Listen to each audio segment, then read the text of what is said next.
MD Sakhawat Hossain লিখেছেন, কি দিয়ে ইফতার করা সুন্নাত জানলে উপকৃত হবে? ইফতার খেজুর দিয়ে করা সুন্নাত, যদি খেজুর না থাকে তাহলে পানি দিয়ে ইফতার করা সুন্নাত। এমডি মানিক হোসেন লিখেছেন, আমাকে সারা রাত কাজ করতে হয়, আমি সারি খেয়ে ঘুমাই, ঘুম থেকে উঠতে উঠতে জোহরের সময় হয়ে যায়, এতে আমার রোজার কোনো সমস্যা হবে কিনা?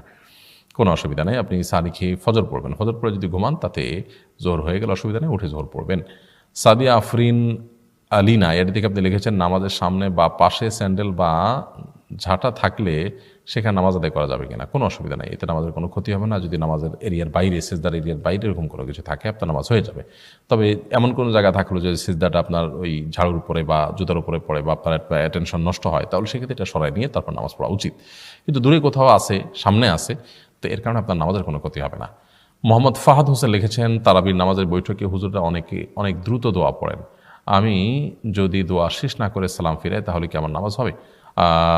আত্মেহাতু পড়ে ফেলেছেন, তারপর যদি সালাম ফেরান নামাজ হয়ে যাবে। দুরূদ শরীফ যতটুকু পারছেন ততটুকু পড়ে যদি সালাম ফেরান তাতেও আপনার নামাজ হয়ে যাবে। সঞ্জনা রায়না এআডি থেকে আপনি লিখেছেন, আমার শ্বশুরবাড়ি এলাকা মহিলাদের মধ্যে প্রচলিত আছে, পিরিয়ড হলে গোসল না করে বাড়ির কোনো কিছুতে হাত দিলে সেটা নাপাক হয়ে যায়। আমার শ্বাসকষ্ট আছে, একটু ঠান্ডা পেলে অনেক বেড়ে যায়। শাশুড়ি বা যা এর জন্য একরকম বাধ্য হয়েই সকালে গোসল করতে হয়, তাদেরকে বোঝানোর চেষ্টা করে ব্যর্থ হয়েছে, এদিকে আমার সাথে জুলুম করা হচ্ছে না, এমন অবস্থা করণীয় কি? অবশ্যই আপনার সাথে জুলুম করা হচ্ছে। আপনার শাশুড়ি, আপনার যা সহ আশপাশে যারা এই প্রথায় বিশ্বাস করেন তারা ভুল বা ভ্রান্তির মধ্যে আছেন, এটা শরীয়তের বা ইসলামের কোনো নির্দেশ নয়। মেয়েরা মাসিক অবস্থায় কোনো কিছুতে হাত দিলেই, গোসল ছাড়া হাত দিলে সেটা অপবিত্র হয়ে যাবে, এরকম কোনো কথা নেই। বরং যে কোনো কিছু তারা ধরতে পারেন, রান্নাবাড়া করতে পারেন, কোনো সমস্যা নেই।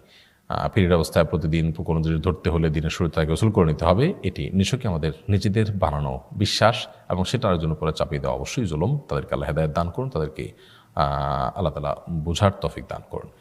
নাফিল ইসলাম লিখেছেন, তারাবি নামাজ পড়লে কি কেউ তাহাজ্জুদ নামাজ পড়তে পারবে? তারাবি পড়লেও আপনি তাহাজ্জুদ পড়তে পারেন, কোনো অসুবিধা নেই। সন্ধ্যারাতে তারাবি পড়েছেন এর মানে এই না যে আপনি আর ভোররাতে তাহাজ্জুদ পড়তে পারবেন না, অবশ্যই ভোররাতে উঠে তাহাজ্জুদ পড়ার সুযোগ থাকছে।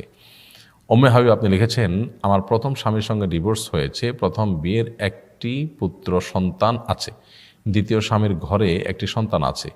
আমার বাবার বাড়ি থেকে যে সম্পদ পেয়েছি তা দুই ঘরের সন্তানের মধ্যে কীভাবে বণ্টন করব? অনুপাত কীরকম হবে?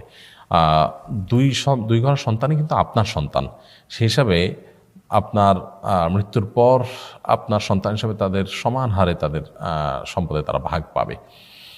বাবার সম্পদে যেরকম ভাগ পায়, মায়ের সম্পদে ঠিক একই হারে ভাগ পাবে, এবং তারা উভয় ঘরের সন্তান, অর্থাৎ উভয় স্বামীর সন্তান হওয়ার কারণে আপনার তাদের সমান হারে পাবে, এবং এক্ষেত্রে কোনো তারতম্য হবে না যে আপনার আগের স্বামীর বা বর্তমান স্বামীর, তারা সবাই আপনার সন্তান, সেই হিসাবে পরিপূর্ণই আপনার কাছ থেকে তারা হক পাবে।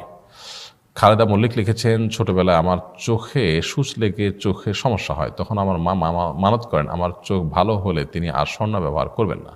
আমার চোখে এমন কিছু সমস্যা আছে, এখনও কিছু সমস্যা আছে, আমার মাকে স্বর্ণ ব্যবহার করতে পারবেন? আপনার চোখের সমস্যা থাকুক কিংবা না থাকুক, আপনার মা স্বর্ণ ব্যবহার করতে পারবেন। এটি আমাদের সমাজের নিজেদের বানানো মন গড়া বিষয়, যে আমরা অনেক সময় এরকম মানত করি যে আমার এই কাজটা হলো আমি এটা করবো না। কোনো বৈধ জিনিসকে নিজের জন্য অবৈধ করা জায়েজ নয়। আল্লাহ সুবহানাহু ওয়া তাআলা বলেছেন, লিমা তুহাররিমু মা আহাল্লাল্লাহু লাক, যেটা আল্লাহ আপনার জন্য হালাল করেছেন সেটা আপনি কেন হারাম করতে চান? এই জন্য আপনার মা স্বর্ণ পরবেন। তার এই যে বলেছেন যে চোখ ভালো হলে আমি আর স্বর্ণ পরবো না, এইটা বলাতে তার জন্য স্বর্ণ পরাটা কোনো নিষিদ্ধ বা হারাম হয়ে যাবে না, এবং স্বর্ণ পড়লে যে আপনার কোনো ক্ষতি হয়ে যাবে ব্যাপারটা সেরকমও না। প্রিয় দর্শক, দেখতে দেখতে আমরা অনুষ্ঠানে একেবারে শেষ প্রান্তে চলে আসলাম, এবং আজকে এখানে আমাদেরকে শেষ করতে হচ্ছে। আল্লাহ তৌফিক দিলে পরবর্তী অনুষ্ঠানে আবারও দেখা হবে। সে পর্যন্ত আল্লাহ সুবহানাহু ওয়া তাআলা আমাদের সবাইকে সুস্থ রাখুন। রমাদানের শেষ দশক খুবই গুরুত্বপূর্ণ, এই দশক ইবাদতবন্দি